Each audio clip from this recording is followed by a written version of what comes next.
Salve, salve galera! Começa agora o direto do paddock pré-GP da China, segunda etapa da Fórmula 1 2025, depois da abertura do campeonato na Austrália. Temos a etapa de Xangai, outra madrugada. Massa Motorsport TV Brasil segue firme na cobertura da categoria máxima do automobilismo. Este fim de semana tem a primeira corrida sprint do ano e eu, Carlos Costa, estou na companhia de Isa Fernandes para trazer as principais notícias antes do que se desenrola na pista lá no GP da China. Vamos começar com o começo, Isa. Seja muitíssimo bem-vinda. Gabriel Bortoleto falou sobre o que rolou com ele lá em Melbourne. Vamos lembrar, classificação boa do Bibi, depois uma corrida ali sob controle, até que após acusar problemas de freio durante quase toda a prova, ele teve uma rodada no circuito de rua de Albert Park. No meio da rodada quebra a suspensão e ele tem de abandonar. O que ele falou sobre o incidente da semana passada lá no dia de mídia da China? Isa, seja bem-vinda. Muito obrigada, Carlos. Bom dia para todo mundo que está assistindo a gente nessa madrugada, mais uma, né, segunda seguida. Mas, ó, o Bortoleto falou, então, na coletiva dessa quinta-feira que, desde o começo da prova, ele estava reclamando que o freio dele estava com problema e que todo mundo viu isso, que, né, ele deixou claro e fez questão de destacar que estava todo mundo vendo que ele estava com problema nos freios, mas que eles realmente não sabem o que causou a quebra da suspensão. Tá rolando uma análise lá na fábrica da Sauber para tentar entender o que aconteceu, por que a suspensão dele quebrou. E aí ele disse, né, que depois que eles foram ver a corrida de novo ali para estudar o que aconteceu, eles viram o toque do Hülkenberg no início da corrida, ali na curva 3. Foi um toque muito suave, ele fala que quase nem sentiu, mas que pode sim ter sido, então, o causador da quebra de suspensão. Assim como ele passar em cima das zebras também pode ter sido esse motivo. Ele disse, deixou bem claro que eles não sabem, de fato, eles não fazem ideia do porquê a suspensão dele quebrou, só sabiam que ele estava com esse problema nos freios e que eles estão tentando entender até hoje, né? Ainda aí já se passaram uns 4 dias desde a corrida e a Sauber e ele estão tentando então descobrir o real motivo que fez a suspensão do carro dele quebrar lá na Austrália. Então pode ter sido o toque do Hülkenberg na largada, como bem não pode, né? Também. Será? Vamos ver se a Sauber consegue aí descobrir com a investigação ao longo dos dias e horas que antecedem o GP da China de Fórmula 1. Lembrando, formato diferente, né? A sprint segue aí nos moldes que teve em 2024, né, Isa? Temos treino livre, classificação para a sprint na sexta-feira, depois temos a corrida sprint em si e no fim do dia, no sábado, horário local da China, a gente tem, claro, a classificação para a prova principal, o GP da China em si. E aí a gente fica na expectativa com relação ao que Gabriel Bortoleto, Hülkenberg e a Sauber como um todo podem entregar. GP da China, Isa, que começa seu dia de mídia com polêmica com relação à diretiva técnica que a FIA acaba de anunciar nos dias aí que antecedem a etapa de Xangai com relação ao mini DRS, flexão das asas traseiras. Lembrando, a FIA vai, digamos, endurecer os testes de asa traseira, o quanto pode flexionar o spoiler ali traseiro antes do GP da China, né? Antecedendo aí um pouco esse escrutínio mais restrito das asas traseiras. Isso, segundo consta, é algo que pode atrapalhar a McLaren, mas Lando Norris não está lá tão preocupado, né? Lando Norris, perdoe. Então, só fazendo aqui, né, recapitulando o que está acontecendo, para esse GP da China, o escrutínio da FIA, né, em relação à flexão das asas traseiras já está valendo, eles endureceram as regras, ou seja, a asa traseira ela só vai poder flexionar ali 0,5 milímetros, né, falando de um jeito, de um grosso modo. A largura, né, máxima entre o vão do plano principal e o flap da asa foi reduzido de 2 milímetros para 0,5 quando estiver submetido a uma carga de 75 quilos verticalmente falando, ou seja, em relação ali ao downforce. E essa asa traseira, ela está, né, sendo observada pela FIA já desde o ano passado por conta desse mini DRS da McLaren. E aí hoje, obviamente, o Norris foi questionado porque antes mesmo do GP da Austrália já tinha sido avisado que haveria esse endurecimento, esse enrijecimento das regras. Foi colocado ali câmeras, né, nos carros para poder verificar essa flexibilização, essa flexão das asas, e a partir das imagens, a FIA decidiu, então, aplicar, né, um teste mais rígido ainda para a China.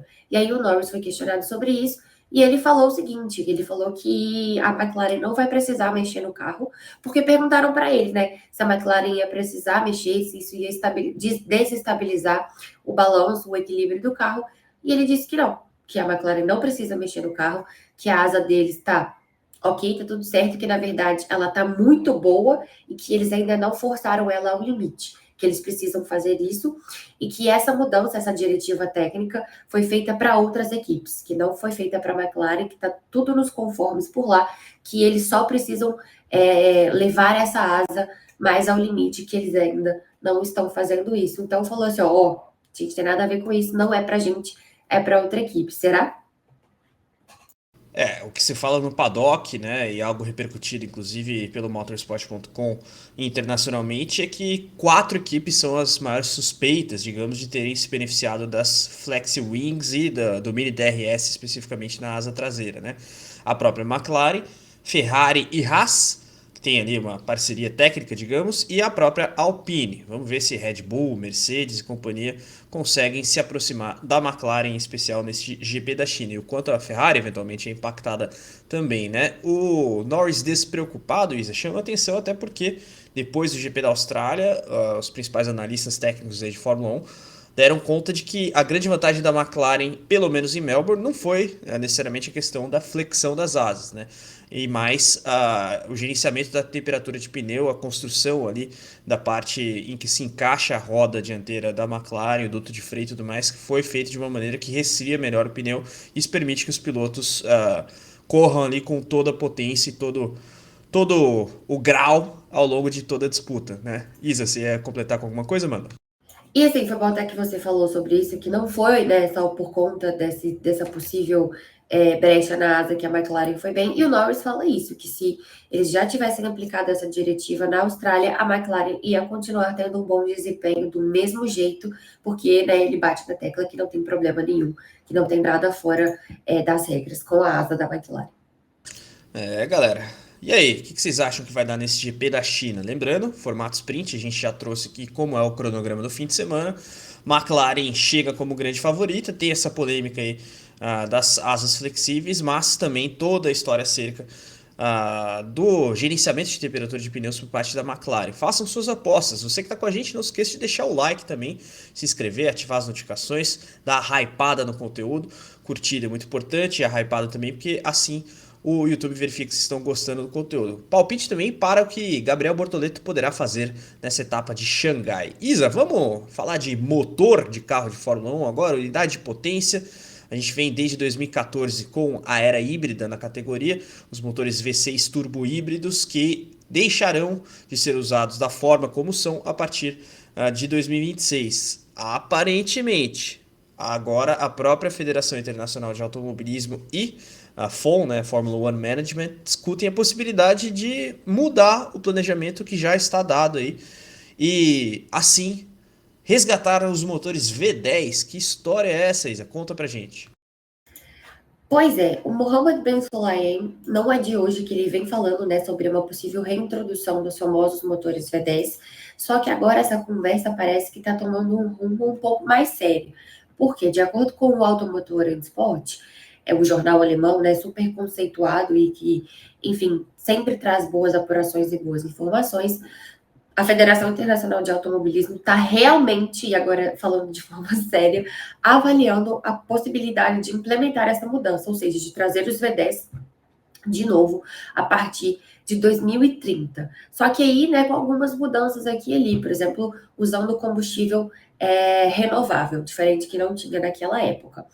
E aí vale destacar que a gente está chegando, né, numa nova mudança de regulamentos de motores em 26 e já estão falando sobre uma possível mudança para então 2030. E aí nem todo mundo concorda, né? Óbvio. A Honda, por exemplo, a Audi e a Honda, elas são contra essa mudança, acham que não vale a pena fazer esse retorno para o V10 com esse combustível renovável, por exemplo. E por outro lado, por exemplo, a Cadillac já acha que é uma boa ideia. Ela apoia esse retorno aí do V10. E, enfim, então a gente tem aí duas vertentes os dois lados da mesma moeda, e também dizem que a galera que está um pouco mais atrasada nos motores de 2026 não está muito afim de ter que pensar em um outro motor já para 2030. Se a gente for parar para pensar, 2026 para 2030, que 4 anos é pouca coisa, né? Para você ter que se preocupar aí com uma outra mudança de regulamento, pouquíssimo tempo. Né? Seria uma nova era em 4 anos, é pouca coisa. Então a galera está bem dividida em relação a tudo isso, mas o Mohammed Ben Sulayem, que bate bastante nessa tecla, né? Sempre bom a gente frisar isso, que não é a primeira vez que ele fala sobre esse setor dos V10, está tentando de verdade agora trazer essa ideia de reintegrar esse tipo de motor na categoria. E aí nos bastidores várias possibilidades são aventadas, né? A de estender o regulamento atual até 2027 e reintroduzir os V10 a partir de 2028, a Isa bem trouxe, né? Honda e Audi, por exemplo, são vocalmente contrárias a essa ideia, até por todo o investimento já feito no desenvolvimento do motor, que em tese passa a impulsionar os carros de Fórmula 1 no ano que vem. Tem uma outra tese aventada aí nos bastidores, de manter as regras de 2026 válidas em 26, 27 e 28, e aí reintroduzir os motores V10 em 2029. E aí a Isa citou uma marca que está um pouco mais simpática à ideia dos V10, a Cadillac, que não investiu por enquanto praticamente nada na unidade de potência que se desenhou aí por parte de FIA e Fórmula 1 para 2026, né? E agora a FIA meio voltando atrás, a própria Fórmula 1 vendo o enrosco em que esse regulamento novo está metendo a categoria também hesitante. Agora, cada um defende o seu peixe, né? A Isa trouxe bem a Honda contrária aí a essa eventual mudança, o retorno dos V10, que aliás não impulsiona os carros de Fórmula 1 desde 2005, ano em que Fernando Alonso foi campeão mundial pela primeira vez na Fórmula 1. O Alonso falou que não dá para fazer isso tão em cima da hora, assim, né? Óbvio, já fala pela sua futura unidade motriz, apesar das tretas com a Honda na época de McLaren. Mas o Verstappen, por outro lado, né, Isa, falou que vê com bons olhos essa possibilidade de volta do V10. O Alonso foi contra, ele disse que não rola, que está satisfeito, né, com os motores atuais, seguindo ali, então, a linha da própria Honda, né, falando que não pode ir contra o tempo, que é bom ter esses motores de que eles têm agora, que eles são muito eficientes. E o Verstappen indo ali pelo lado da galera que apoiou, né, pelo lado da Red Bull, provavelmente, falou que ele vê com bons olhos essa chegada do V10, que isso pode até ser uma forma de fazer com que ele fique na Fórmula 1 por mais tempo.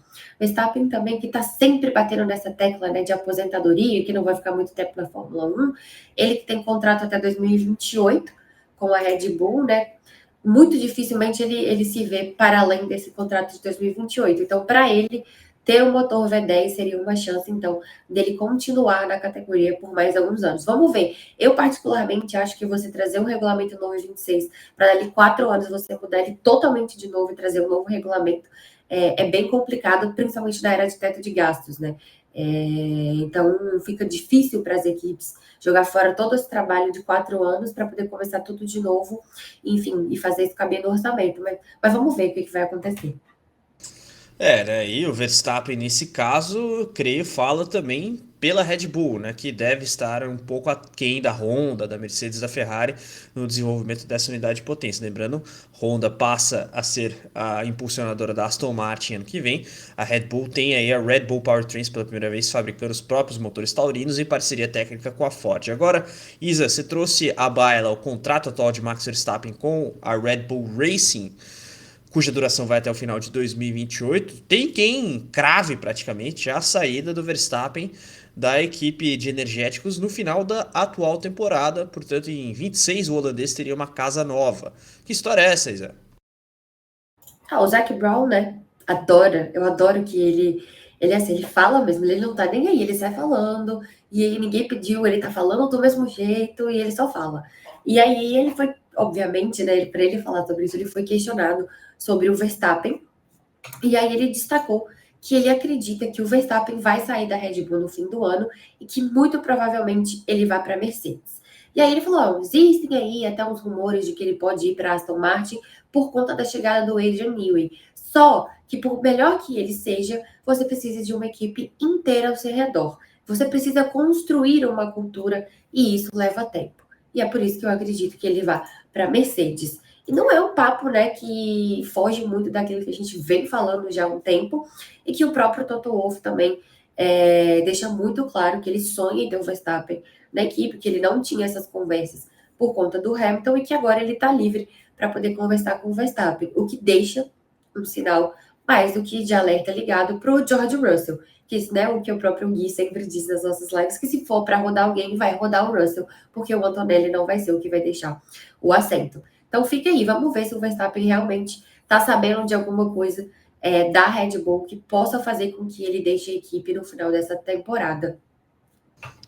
George Russell, que aliás foi visto conversando com Zac Brown e André Stella no paddock de Melbourne. Então talvez a fonte seja o próprio defenestrado. Claro, isso aqui é tudo conjectura de mercado, mas o CEO da McLaren, Zac Brown, crava aí a provável saída do Verstappen da Red Bull Racing. A ver como a equipe reage do ponto de vista desportivo contra a própria McLaren, né? E que condições ela dá para o Verstappen brigar pelo seu título número 5 na Fórmula 1.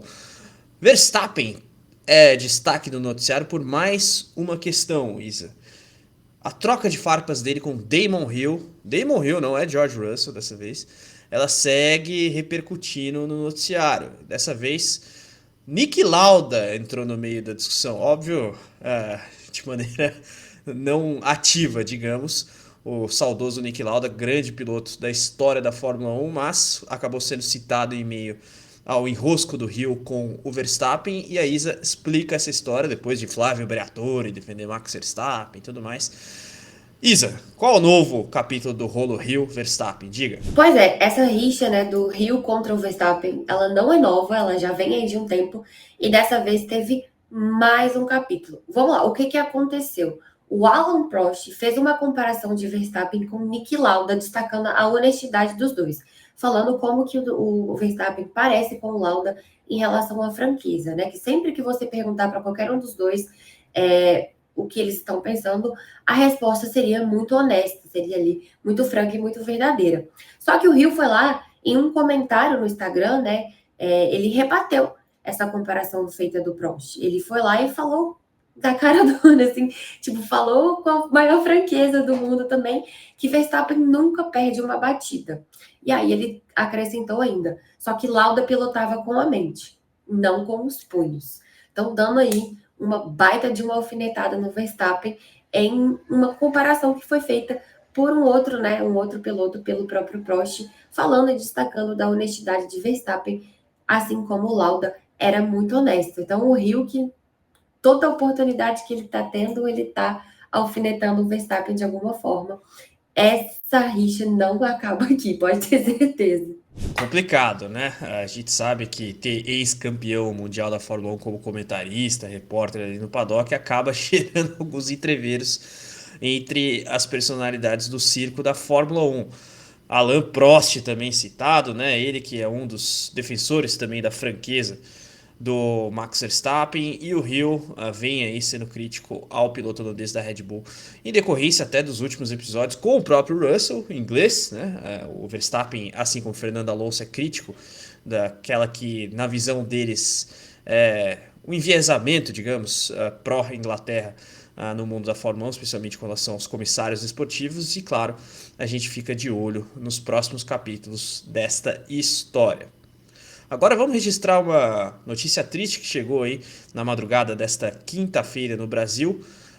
Claro, veio à tona através da imprensa alemã, no primeiro momento, a Sky Sports da Alemanha, que trouxe o falecimento de Eddie Jordan, o irlandês fundador da equipe Jordan, né, que esteve na Fórmula 1 de 1991 a 2005.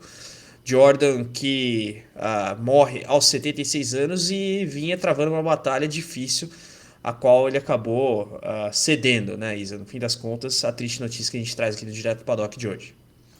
Exatamente. Ele que recentemente revelou que estava batalhando contra um câncer, né? Disse que estava passando por dias sombrios. Infelizmente, não venceu a luta contra essa doença tão complicada e tão difícil. E acabou nos deixando aos 76 anos. Era novo, né? Não, ainda tinha muita coisa aí para poder acrescentar no mundo do automobilismo, mas que ele descanse em paz, então. Que possa de fato descansar, porque lutar contra o câncer é realmente muito desgastante para quem precisa passar por esse tipo de batalha. Triste, mas a gente reitera aqui o grande legado deixado pelo Eddie Jordan no automobilismo como um todo, na Fórmula 1 em especial, né? A Jordan que vira Midland, Spyker, a Force India, Racing Point, até culminar no que hoje é a Aston Martin. Por isso também a própria Aston até hoje é chamada de Team Silverstone, que é onde está sediada ali a fábrica da antiga equipe Jordan, pela qual Michael Schumacher fez sua estreia na Fórmula 1 GP da Bélgica de 1991 em Spa-Francorchamps. Além disso, né, outros pilotos de destaque passaram aí pelos estábulos da Jordan. O Rubens Barrichello, que estreou na Fórmula 1 pela equipe do empresário irlandês. Ralf Schumacher, né, para citar o outro irmão do clã alemão. Enfim, Heinz-Harald Frentzen, pilotos que acabaram fazendo época. O próprio Damon Hill. Mas vamos agora tentar celebrar o que fica de positivo e o grande legado do Eddie Jordan, que era uma figuraça também, né? A gente pode sempre destacar o que o Jordan agregava ao paddock em termos de humor, um humor ácido, aliás, isso especialmente na época dele já como comentarista. Ele que, quando da venda da Jordan, no fim de 2005, passa a se dedicar ao trabalho de comentarista e repórter de paddock, inclusive. Galera, o noticiário da Fórmula 1 segue firme, forte, intenso, como é praxe, especialmente em fim de semana de corrida, mas fim de semana também conta com o automobilismo nacional retornando em plena forma. E o nosso repórter Guilherme Longo, que está aí alocado na cobertura de Porsche Cup, mandou um recado aqui pra gente no Direto do Paddock, até porque a categoria volta a ação já neste fim de semana, com transmissão aqui da Motorsport TV Brasil no YouTube e, claro, diretamente de Velocitar, da cidade de Mogi Guaçu, no interior paulista. Guilherme Longo, traga-nos o que o senhor conseguiu de conteúdo especial aqui para nossa galera do Direto do Paddock.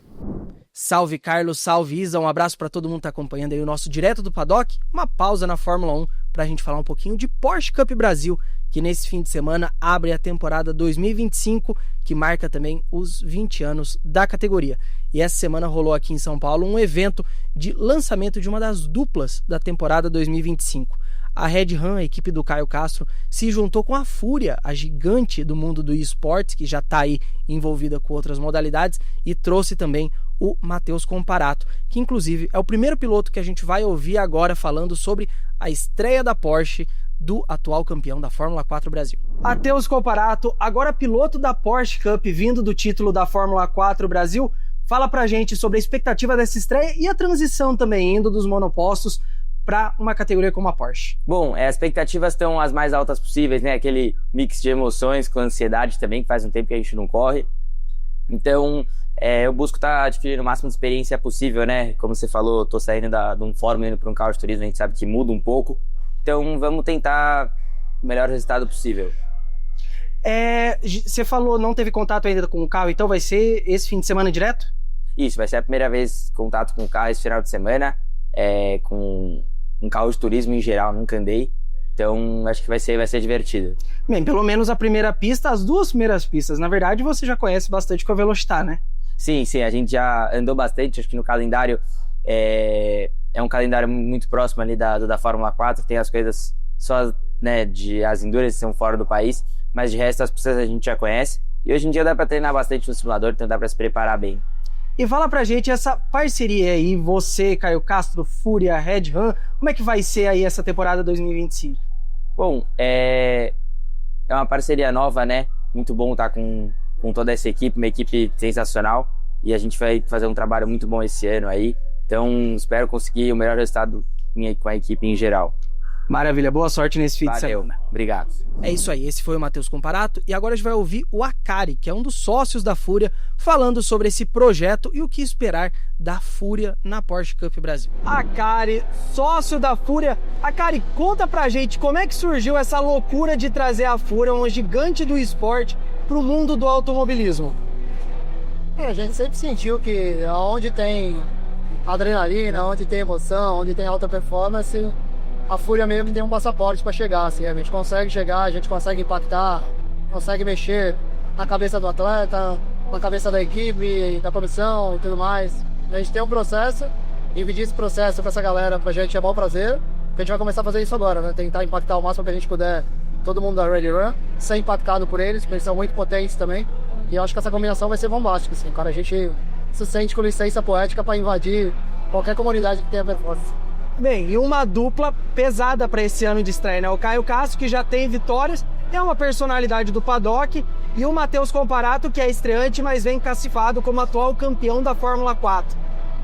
Cara, desde o primeiro dia que a gente conversou com o Caio, principalmente, a gente primeiro começou com o Caio, depois a gente conversou com o Matheus. Desde o primeiro dia eles se mostraram doentes por performance, assim, doentes por evolução, loucos para ganhar, saca? Então, é óbvio que ninguém garante o resultado de nada, mas a gente quer viver com pessoas assim, a gente gosta de competir. A gente gosta da porradaria, gosta dessa maluquice de competir. Então, todas as oportunidades que a gente tiver de estar com gente honesta, de caráter, impactante, que pode fazer o bem para outras pessoas, mas que tem esse mesmo DNA nosso de competição, não tem como a gente fugir, tá ligado? E aí, foi um bom prazer os caras terem dado esse aval pra gente estar junto com eles. E ter os dois meninos junto com a gente é fantástico, cara, é um sonho pra mim. Expectativa para esse fim de semana de estreia no Velocital, o que a gente pode esperar? O que a gente pode esperar da Fúria, na verdade, esse fim de semana na estreia? Cara, Fúria Red Run, eu não consigo imaginar outra história a não ser a gente buscar vitórias agora e o título da competição inteira. E sabe quem estava lá no evento também? Antonella Bassani, campeã de 2023 da Sprint Challenge e que agora vai fazer o salto para a Carrera Cup. E ela falou um pouquinho sobre a expectativa da estreia na classe principal da Porsche Cup. Antonella Bassani, campeã da Porsche Sprint Challenge, mas agora piloto da Porsche Carrera Cup. Finalmente chegou a hora de fazer a transição de andar de 992? Bom, finalmente, desde quando eu entrei na Porsche Cup, eu acho que eu tava esperando subir pra carreira. Tô muito ansiosa, ainda não tive contato com o carro, não cheguei a andar na pista. Na pista não cheguei a andar, né? Mas só andar na pista com o carro ainda. Só cheguei a fazer o banco, não cheguei nem a ligar o carro ainda. É uma diferença que ainda não muito grande, o 992 é um carro muito mais tecnológico que o nosso avião. Mas estou muito ansiosa para ver minha adaptação ao carro, para ver como é que eu vou me sair. E estou muito feliz com o meu desempenho na Challenge, estou muito confiante para seguir para a carreira. Eu vou entrar já na carreira como carreira geral, então vai ser um desafio a mais, mas eu tenho certeza que eu tenho um potencial grande para brigar por pódios aí nas primeiras etapas aí. Falando em desafios, Carrera Cup, cada vez um grid mais cheio. O quão desafiante é isso, correr com 30, 35 carros numa mesma corrida? Bom, eu vou falar que, querendo ou não, é bastante desafiador, porque querendo ou não, você pensa em fazer uma falha, se faz um falha meio ruim, você acaba largando lá para trás do grid. Então eu acho que o que vai sobresair nessa temporada, querendo ou não, vai ser o falha, e depois disso a gente sabe que corrida só para frente, nunca para trás, esquecer todo mundo que dá atrás, só mirados da frente. Querendo ou não, para mim isso não vai me importar muito, porque a gente vai estar sempre andando ali entre os 10 primeiros, e é isso, para frente. É isso aí, boa sorte nesse fim de semana. Obrigado. É isso aí, minha gente. Porsche Cup começa nesse fim de semana lá no Velocitar. Eu vou estar presente trazendo tudo para vocês. E olha, um grid repleto de nomes importantes. Está falando aí de multicampeões como Miguel Paludo, Antonella, que vocês já ouviram, o Matheus, que vocês já ouviram, mas tem também Marcel Miller, Alceu Feldman, que curiosamente vai dividir pista com o filho dele, Alceu Feldman, neto, os dois agora na Carrera Cup. E a gente tem também na Sprint Trophy a skatista Letícia Buffoni, o cantor Lucas Luco estão de volta para essa temporada. E claro, Porsche Cup você acompanha aqui na Motorsport TV Brasil. Sábado a gente tem a classificação a partir das 9 horas da manhã e as corridas 1 a partir da 1h30 da tarde. E no domingo as corridas 2 a partir das 2h30 da tarde. É isso aí, Carlos, Isa, devolvo para vocês. Bom final de programa. Bom, galera, esse é o resumo do noticiário antes do GP da China. Quinta-feira, dia de mídia lá em Xangai. Claro, a questão do fuso horário acaba confundindo aí um pouco. E até por isso, a gente traz a programação certinha aqui para vocês das sessões de pista do GP da China de Fórmula 1. Horário de Brasília, a gente sempre destaca. Isa, manda pra galera, por favor. Bora, vamos lá então passar esses horários, né? Que é sempre bom a gente ir com muita calma para não confundir a galera. Então, o único treino livre do GP da China acontece 00:30 da sexta-feira. A classificação sprint às 4h30. A corrida sprint é no sábado à 00:00 e a classificação para o GP é às 4 da manhã. E a corrida acontece no domingo também às 4 da manhã.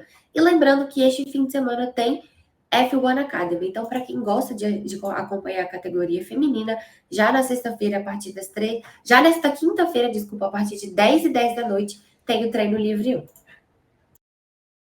Com presença brasileira, se eu não estou enganado, não é isso? Isa, Rafa Ferreira e Aurélia Nobles, que representam a gente no grid da F1 Academy aí. E claro, a Isa trouxe os horários da Fórmula 1. Depois das sessões de pista mais importantes de cada dia, a gente tem os nossos programas aqui, inclusive no sábado, jornada dupla na Motorsport TV Brasil. Temos o pódio sprint, depois da corrida sprint para o GP da China, e o nosso programa Q4 com análise do grid largada para o GP principal. Então, vamos lá, recapitulando, treino livre único, não temos live depois dele. Classificação para a corrida sprint, com o programa Sexta Livre, com áreas de Q4, analisando a tomada de tempo que define o grid para a prova curta. Aí depois a gente tem a sprint e o pódio sprint, com toda a análise das ações na corrida número 1 do fim de semana da Fórmula 1 na China. E claro, Q4 com análise do grid para a corrida principal, fora o pódio diretamente dos estúdios da Motorsport Network em São Paulo. Eu, Isa Fernandes, Jeff, o nosso mago do audiovisual, estaremos todos por lá em plena madrugada para trazer o melhor debate e análise da Fórmula 1 para você. Por isso, você que está com a gente deve deixar a curtida aqui no vídeo de hoje, óbvio, a hypada também, se ainda possível, e se inscrever e ativar as notificações para receber os alertas dos nossos programas, vídeos, debates, análises. Tivemos podcast essa semana com o Christian Fittipaldi, cobertura do evento da MotoGP em Goiânia, com edições extras do podcast. Uma delas vai ao ar nesta quinta-feira, inclusive. E você sabe, né? Cobertura no motorsport.com, redes sociais, Facebook, Twitter, Instagram, TikTok, Threads, Blue Sky, o canal no WhatsApp, cujo link para fazer parte está aqui na descrição, o nosso aplicativo disponível tanto para Android quanto para iOS, e os agregadores de áudio, Spotify, Deezer, Amazon Music, Apple Podcast. Só pesquisar motorsport.com Brasil ou podcast. Isa, muito obrigado, temos trabalho pela frente e o GP da China promete. Valeu, Isa. Valeu para todo mundo que está assistindo a gente também. E acompanhe todo esse fim de semana do GP da China que eu e ele, acertei, estaremos aqui. É isso aí, galera. Um abraço, até a próxima. Tchau, tchau.